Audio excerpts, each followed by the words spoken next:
Thanks for all being here.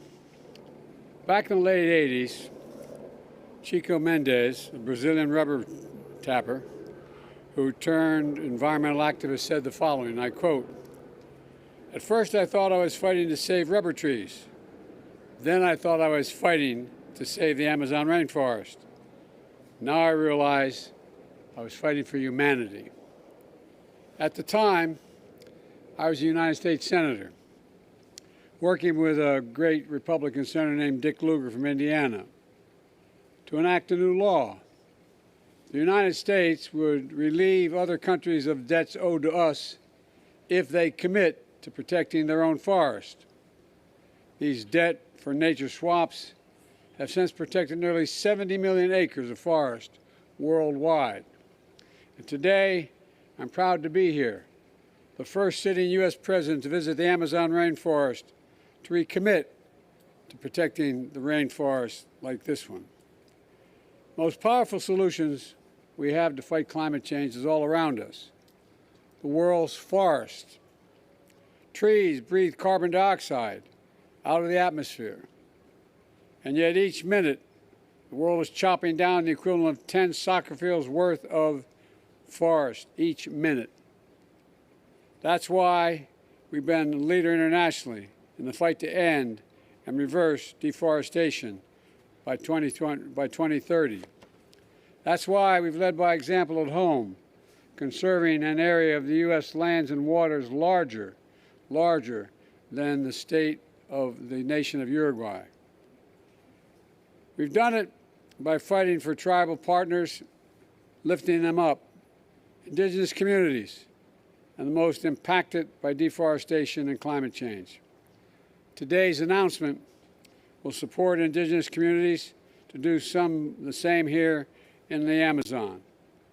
We all know there's much more we can do and must do at home and abroad. That's why today I issued an official proclamation to support the conservation of nature around the world. Because the fight to protect our planet is literally a fight for humanity, for generations to come.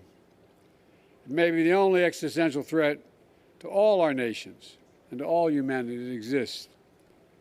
With today's proclamation, I'm proud to announce, first, the United States Development Finance Corporation will mobilize hundreds of millions of dollars in partnership with a Brazilian company to reforest the Amazon. Second, we're launching a Brazil Restoration and Bioeconomy Finance Coalition to mobilize at least $10 billion by 2030 to restore and protect 20,000 square miles of land. And third, I'm announcing an additional $50 million to the Amazon Fund that's already given $50 million. Fourth, we'll provide the funding to help launch President Lula's important new initiative, the Tropical Forest Forever Fund. It's in the interest of all of us. The United States benefits from that as much as any other country does, including here in Brazil. I'm also so proud to support bipartisan legislation to launch a new foundation for international conservation that would leverage public funds to mobilize billions more in private capital. The fight against climate change has been a defining cause of my presidency. My administration first rejoined the Paris Agreement on climate change.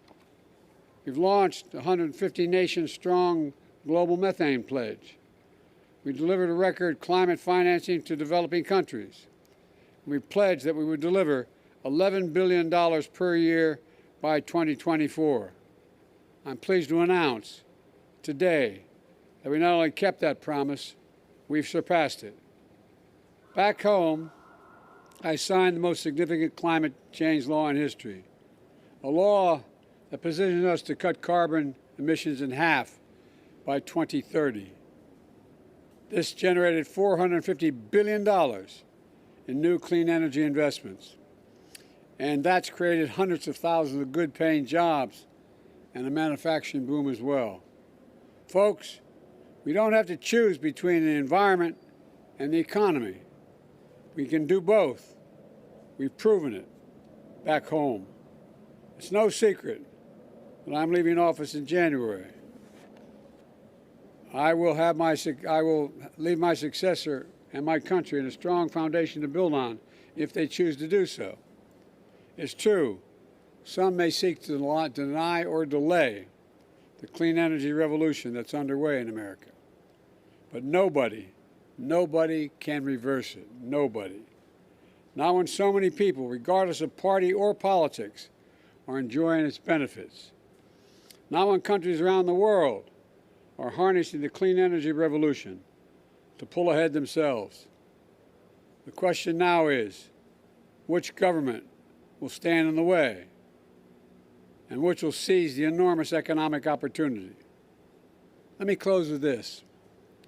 It's often said that the Amazon is the lungs of the world. The Amazon is the lungs of the world. But in my view, our forests and national wonders are the heart and soul of the world. They unite us. They inspire us.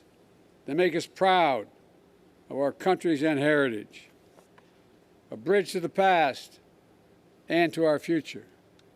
A birthright we pass down from generation to generation.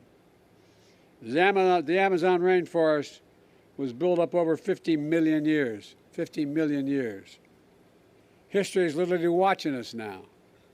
So let's preserve this secret place for our time and forever, for the benefit of all humanity. Thank you very, very much.